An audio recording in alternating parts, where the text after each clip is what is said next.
ही माझी सवय मला एक दिवस कंगाल बनवूनच टाकणार आहे. तर असं का म्हणते ते तुम्हाला कळेलच नंतर. तर असं छान आवरून आम्ही आज निघालेलो मंदिरात. आज होता गुरुवार.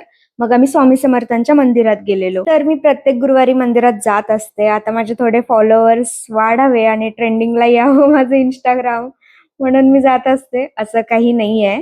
मी जात असते. मला खूप छान वाटते, प्रसन्न वाटतं म्हणून जात असते. तिथून आम्ही निघालो पेटपूजा करण्यासाठी. तर आज आम्ही बाहेरच खाणार होतो. तर त्यासाठी आज आम्ही निघालेलो क्रीम हाऊसला जाण्यासाठी. कायम तिकडे गेल्यावर आम्ही तर पावभाजीच खात असतो आणि आज मला हुक्की उठलेली की चल वेगळं काहीतरी ट्राय करू म्हणून आदेशला जबरदस्ती मी आलू पराठा आणि क्लब सँडविच घ्यायला लावलेलं. आता बघा कसं घाण तोंड करून खातोय कारण जरा पण चांगलं नव्हतं. तर जेवण कसलं का असं ना पण माझा मूड चांगला होता कारण माझं पार्सल आलेलं आणि ती मी साडी मागवलेली ती मला ट्राय करायची होती आणि आता ही साडी मी कधी मागवलेली तर माझं आदेशसोबत भांडण झालेलं तेव्हा मी मोबाईल स्क्रोल करत करत ही अशी काहीतरी उद्योग करत असतात त्यामुळे एक दिवस मीच कंगाल होणार आहे. आता रागारागात मागवली खरं पण आता कळत नाही चांगली दिसते का नाही दिसते तर तुम्ही मला कमेंट करून सांगा आणि भेटूया नेक्स्ट व्हिडिओ मध्ये. Bye bye.